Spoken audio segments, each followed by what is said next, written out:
Chapter 10. Love is a choice. Okay? It's a choice. How can we speak each other's love language when we are full of hurt, anger, and resentment over past failures? The answer to that question lies in the essential nature of our humanity. We are creatures of choice. That means we have the capacity to make poor choices, which all of us have done. We have spoken critical words, and we have done hurtful things. We are not proud of those choices, although they may have seemed justified at the moment. Poor choices in the past don't mean that we must make them in the future. Instead, we can say, "I'm sorry. I know that I have hurt you, but I would like to make the future different. I would like to love you in your language. I would like to meet your needs."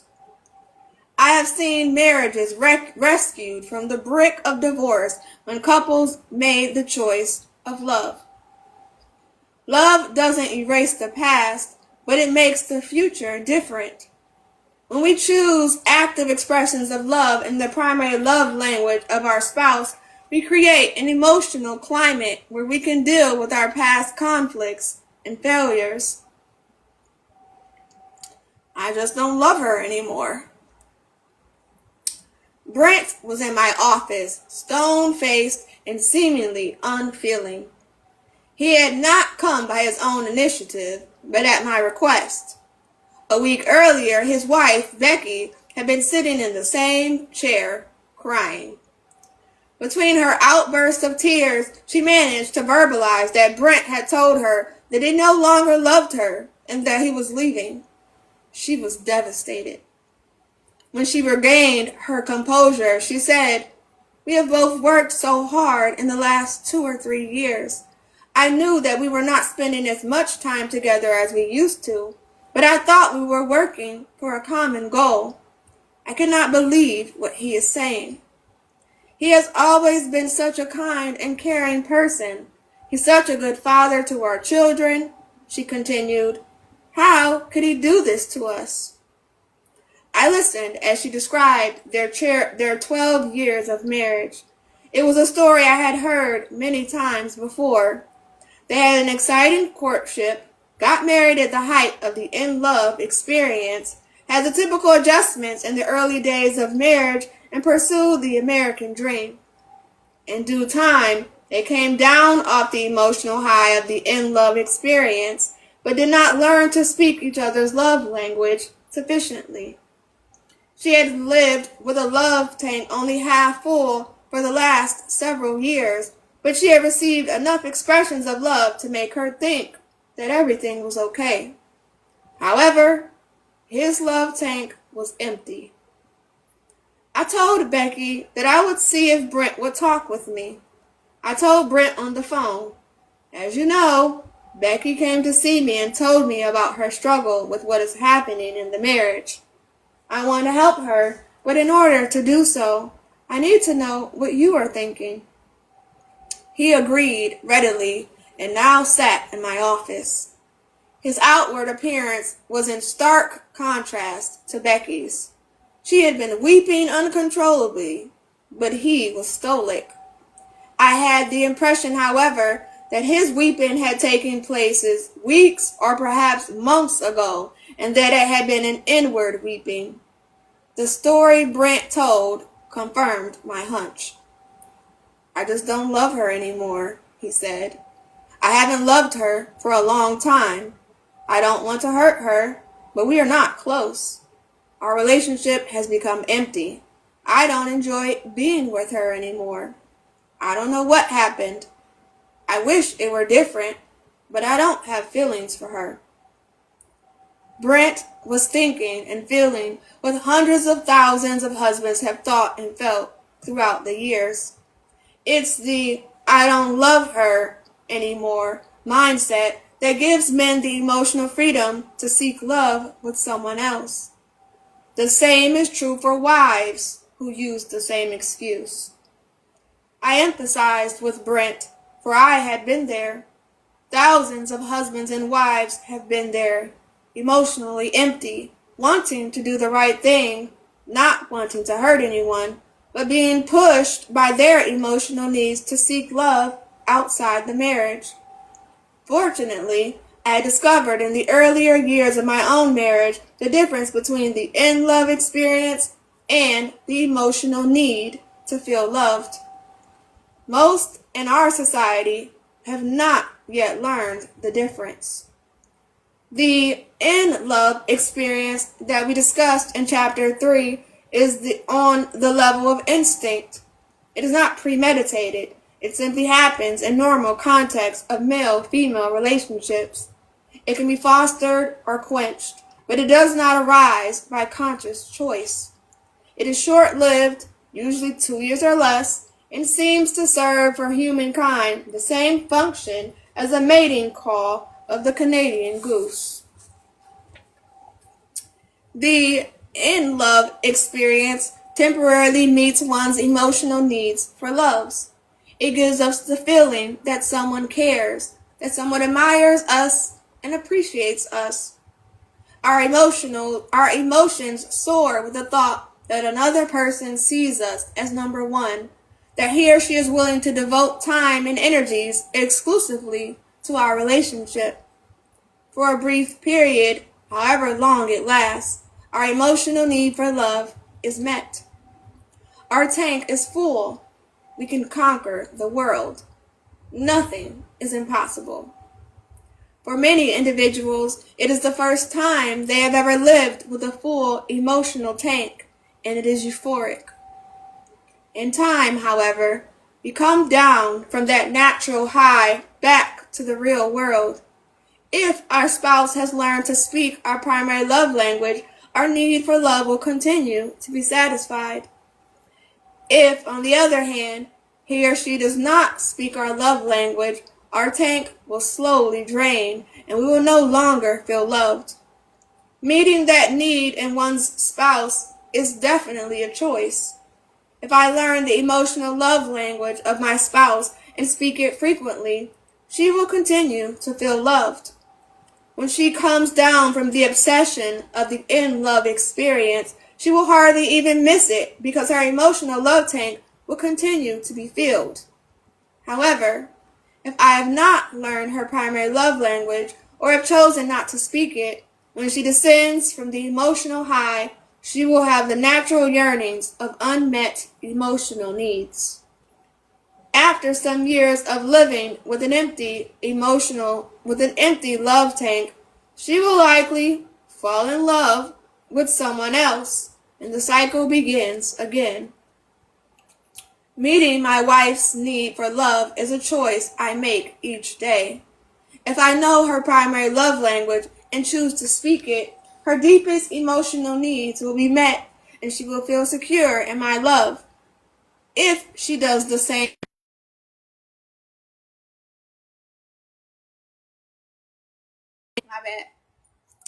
If she does the same for me, my emotional needs are met and both of us live with a full love tank. In the state of emotional contentment, both of us will give our creative energies to many wholesome projects outside the marriage while we continue to keep our marriage exciting and growing. With all of that in mind, I looked back at the deadpan face of Brent and wondered if I could help him. I knew in my heart that he was probably already involved in another in-love experience. I wondered if it was at its beginning stages or at its height.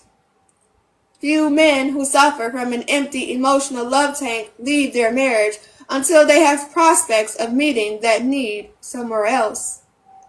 Brent was honest and revealed that he had been in love with someone else for several months. He had hoped the feelings would go away and that he could work things out with his wife. But things at home had gotten worse, and his love for the other woman had increased. He could not imagine living without his new lover.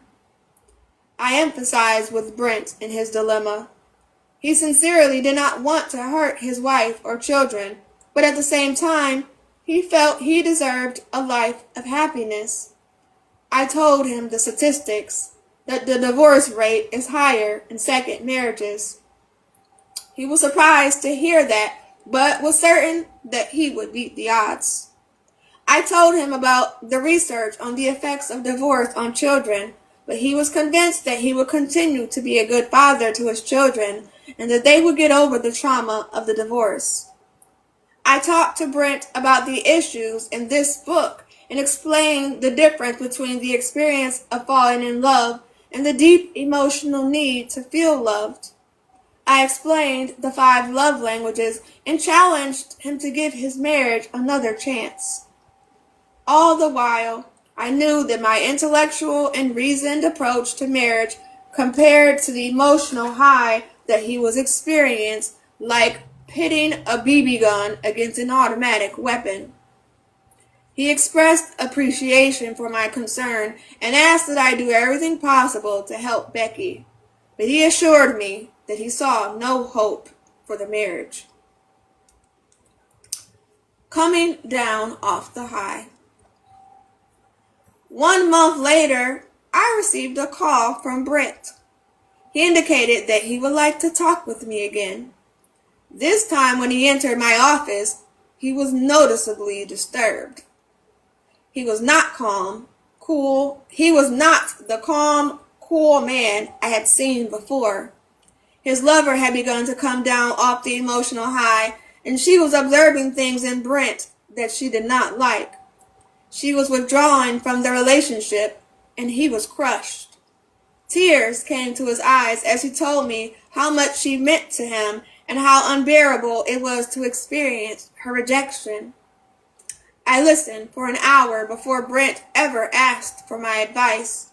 I told him how empathetic I was to his pain and indicated that what he was experiencing was the natural emotional grief from a loss, and that grief would not go away overnight. I explained, however, that the experience was inevitable. I reminded him of the temporary nature of the in-love experience, that sooner or later we always come down from the high to the real world. Some fall out of love before they get married, others after they get married. He agreed that it was better now than later. After a while, I suggested that perhaps the crisis was a good time for him and his wife to get some marriage counseling. I reminded him that true, long-lasting emotional love is a choice, and that emotional love could be reborn in his marriage if he and his wife learned to love each other in the right love languages. He agreed to marriage counseling, and 9 months later, Brent and Becky left my office with a reborn marriage.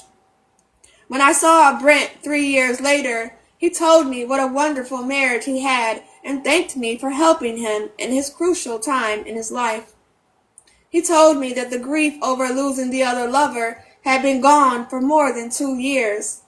He smiled and said, "My tank has never been so full, and Becky is the happiest woman you are ever going to meet." Fortunately, Brent was the beneficiary of what I call the disequilibrium of the in-love experience. That is, almost never do 2 people fall in love on the same day, and almost never do they fall out of love on the same day. You don't have to be a social scientist to discover the truth. Just listen to country music. Brent's lover happened to have fallen out of love at an opportune time. The power of choosing to love. In the 9 months that I counseled Brent and Becky, we worked through numerous conflicts that they had never resolved before. But the key to the rebirth of their marriage was discovering each other's primary love language and choosing to speak it frequently. Let me return to the question I raised in Chapter 9. What if the love language of your spouse is something that doesn't come naturally to you? I am often asked this question at my marriage seminars, and my answer is always, so? My wife's love language is acts of service. One of the things I do for her regularly as an act of love is to vacuum the floors. Do you think that vacuuming floors comes naturally for me? My mother used to make me vacuum. All through junior high and high school, I couldn't go play ball on Saturday until I finished vacuuming the entire house. In those days, I said to myself, when I get out of here, one thing I am not going to do, I am not going to vacuum houses. I'll get my wife to do that. But I vacuum our house now, and I vacuum it regularly. There's only one reason I vacuum our house. Love. You couldn't pay me enough to vacuum my house, but I do it for love. You see, when an action doesn't come naturally to you, it's the greatest expression of love. My wife knows that when I vacuum the house, it's nothing but 100% pure, unadulterated love, and I get credit for the whole thing. Someone says, but Dr. Chapman, that's different. I know that my spouse's love language is physical touch, and I am not a toucher. I never saw my mother and father hug each other. They never hugged me. I am just not a toucher. What am I going to do? Do you have two hands? Can you put them together? Now imagine that you have your spouse in the middle and pull him or her toward you. I bet that if you hug your spouse 3,000 times, it will begin to feel more comfortable. But ultimately, comfort is not the issue. We are talking about love, and love is something you do for someone else, not something you do for yourself. Most of us do many things each day that do not come naturally for us. For some of us, that is getting out of bed in the morning. We go against our feelings to get out of bed. Why? Because we believe there is something worthwhile to do that day. And normally, before the day is over, we feel good about having gotten up. Our actions preceded our emotions. The same is true with love. We discover the primary love language of our spouse, and we choose to speak it whether or not it's natural for us. We are not claiming to have warm, excited feelings. We are simply choosing to do it for his or her benefit. We want to meet our spouse's emotional needs, and we reach out to speak his love language. In so doing, his emotional love tank is filled, and chances are he will reciprocate and speak our language. When he does, our emotions return, and our love tank begins to fill. Love is a choice, and either partner can start the process today. Your turn. A key thought here is the idea of speaking our mate's love language, whether or not it's natural for us. Why is this so fundamental to a healthy marriage?